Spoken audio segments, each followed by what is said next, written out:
சேலம் மாவட்டம் ஓமலூரில் மூதாட்டியை கொலை செய்து நகைகளை கொள்ளையடித்த கொள்ளையனை போலீசார் துப்பாக்கியால் சுட்டுப் பிடித்துள்ளனர்.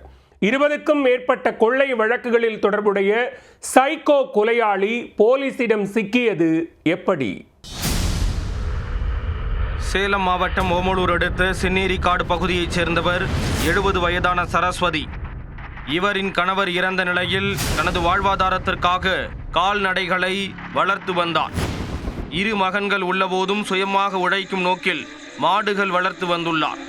இவர் வழக்கம்போல் கடந்த 20ஆம் தேதி மாலை நேரத்தில் கால்நடைகளை மேய்ச்சலுக்கு அழைத்து சென்றுள்ளார். இரவு 8 மணியை கடந்தும் வீடு திரும்பாமல் இருந்ததால் உறவினர்கள் அவரை தேடிச் சென்றுள்ளனர். அப்போது சரஸ்வதி அவருக்கு சொந்தமான விவசாய நிலத்தில் தலையில் வளர்த்த காயத்துடன் கொடூரமாக கொலை செய்யப்பட்டு சடலமாக கிடந்துள்ளார். அதை கண்டு அதிர்ச்சியடைந்த மக்கள் தீவட்டிப்பட்டி போலீசாருக்கு தகவல் கொடுத்துள்ளனர். தகவலின் பேரில் விரைந்து வந்த போலீசார் மூதாட்டியின் உடலை கைப்பற்றி விசாரணை மேற்கொண்டனர். விசாரணையில் மூதாட்டி அணிந்திருந்த தங்கச் செயின் மற்றும் காதணி, மூக்குத்தி போன்ற நகைகள் கொள்ளையடிக்கப்பட்டு இருப்பது தெரிய வந்தது. காது மற்றும் மூக்கு அரிக்கப்பட்டு நகைகளை மிகவும் கொடூரமாக மூதாட்டியிடம் இருந்து கொள்ளையர்கள் பறித்திருந்தனர். சம்பவ இடத்தில் டிஐஜி உமா, ஏடிஎஸ்பி சோமசுந்தரம் உள்ளிட்ட அதிகாரிகள் ஆய்வு செய்தனர்.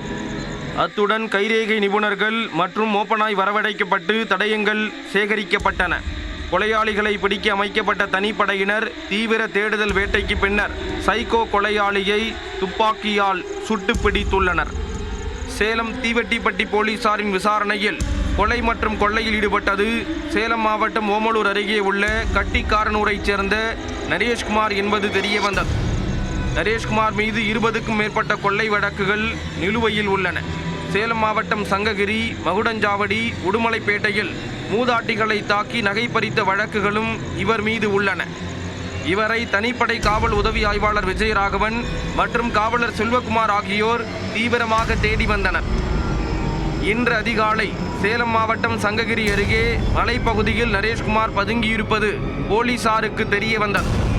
இதனை அறிந்த காவல் உதவி ஆய்வாளர் விஜயராகவன் மற்றும் காவலர் செல்வகுமார் ஆகியோர் அங்கு சென்றபோது இருவரையும் நரேஷ்குமார் கொடுவாளால் சரமாரியாக வெட்டியுள்ளார்.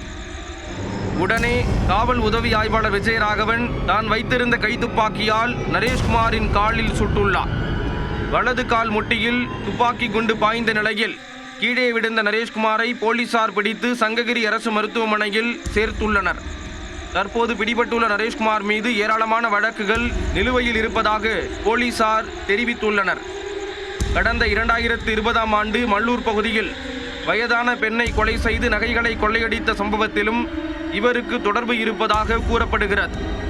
ஆடு மாடு மேய்க்கும் பெண்களையும் வீட்டில் தனியாக இருக்கும் மூதாட்டிகளையும் குறிவைத்து கொடூரமாக தாக்கி கொள்ளையடிக்கும் வழக்கம் கொண்டவர் நரேஷ்குமார். கொரோனா காலத்தில் சிறையில் இருந்த இவருக்கு கொரோனா தொற்று ஏற்பட்டுள்ளது. சிகிச்சைக்காக மருத்துவமனையில் சேர்க்கப்பட்டவர் அங்கிருந்து தப்பி ஓடியிருக்கிறார். இந்த நிலையில் தற்போது மூதாட்டி சரஸ்வதி கொலை மற்றும் கொள்ளை வழக்கில் போலீசிடம் சிக்கியிருப்பதாக போலீசார் தெரிவித்துள்ளனர்.